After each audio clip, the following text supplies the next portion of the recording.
ಪ್ರಕರಣ ಮಾಸುವ ಮುನ್ನವೇ ಶಿಶು ಸಾವನ್ನಪ್ಪಿರುವಂತಹ ಆರೋಪ ಕೇಳಿಬಂದಿದೆ. ವೈದ್ಯರ ನಿರ್ಲಕ್ಷ್ಯದಿಂದ ಹುಟ್ಟಿದ ಕೆಲ ಸಮಯದಲ್ಲೇ ಮಗು ಸಾವಾಗಿದೆ ಅಂತ ಆರೋಪವನ್ನ ಮಾಡಲಾಗಿದೆ. ಸಿರಿಗೇರಿ ಗ್ರಾಮದ ಬಾಣಂತಿ ಗಂಗೋತ್ರಿ ಗಂಡು ಮಗುವಿಗೆ ಜನ್ಮವನ್ನ ಕೊಟ್ಟಿದ್ರು. ಬಳ್ಳಾರಿ ಬಿಮ್ಸ್ ಆಸ್ಪತ್ರೆಯಲ್ಲಿ ಹೆರಿಗೆ ಬಳಿಕ ಮಗು ಸಾವನ್ನಪ್ಪಿದೆ. ವೈದ್ಯರ ನಿರ್ಲಕ್ಷ್ಯಕ್ಕೆ ಮಗು ಸಾವಾಗಿದೆ ಅಂತ ಪೋಷಕರು ಆರೋಪವನ್ನ ಮಾಡಿದ್ದಾರೆ.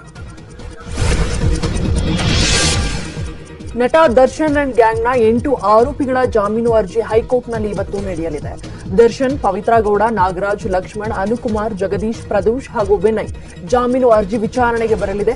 ಈಗಾಗಲೇ ಆರೋಪಿಗಳ ಪರ ವಕೀಲರ ವಾದ ಮುಕ್ತಾಯವಾಗಿದ್ದು, ಇವತ್ತು ಎಸ್ಪಿಪಿ ಪ್ರಸನ್ನಕುಮಾರ್ ಪ್ರತಿವಾದ ಮಂಡನೆ ಮಾಡಲಿದ್ದಾರೆ.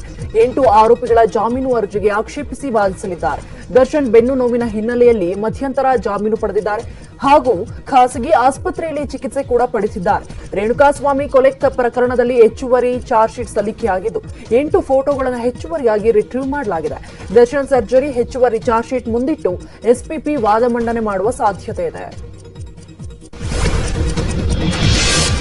ಫೆಂಗಲ್ ಚಂಡಮಾರುತದ ಎಫೆಕ್ಟ್ ಕಡಿಮೆಯಾದರೂ ರಾಜ್ಯದಲ್ಲಿ ಮುಂದಿನ 4 ದಿನಗಳ ಕಾಲ ಮಳೆ ಮುಂದುವರಿಯಲಿದೆ ಅಂತ ಹವಾಮಾನ ಇಲಾಖೆ ಮುನ್ಸೂಚನೆಯನ್ನ ಕೊಟ್ಟಿದೆ.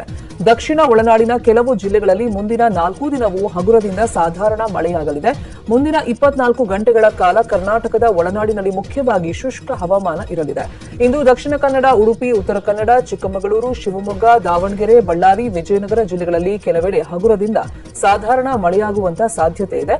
ಬೆಂಗಳೂರು ಗ್ರಾಮಾಂತರ, ಬೆಂಗಳೂರು ನಗರ, ಹಾಸನ, ತುಮಕೂರು, ಚಿತ್ರದುರ್ಗ ಜಿಲ್ಲೆಗಳಲ್ಲಿ ಕೆಲವೆಡೆ ಹಗುರ ಮಳೆಯಾಗುವಂತಹ ಸಾಧ್ಯತೆ ಇದೆ ಅಂತ ಹವಾಮಾನ ಇಲಾಖೆ ಮುನ್ಸೂಚನೆ ಕೊಟ್ಟಿದೆ. ಕೊಪ್ಪಳ ಜಿಲ್ಲೆಯ ಚಿಕ್ಕಡಂಕನ ಕಲ್ಲಿನಲ್ಲಿ ನಿನ್ನೆ ಸಂಜೆ ಸುರಿದಂತಹ ಭಾರೀ ಮಳೆಗೆ ಅವಾಂತರ ಸೃಷ್ಟಿಯಾಗಿದೆ. ಭಾರೀ ಮಳೆಯಿಂದ ಒಣಗಿಸಲು ಹಾಕಿದ ಭತ್ತ ನೀರು ಪಾಲಾಗಿದೆ. ಕೊಯ್ಲು ಮಾಡಿ ಭತ್ತದ ರಾಶಿ ಒಣಗಿಸಲು ಹಾಕಲಾಗಿತ್ತು. ಮಳೆಯಿಂದಾಗಿ ಅನ್ನದಾತರು ನಷ್ಟವನ್ನ ಅನುಭವಿಸುವಂತಾಗಿದೆ.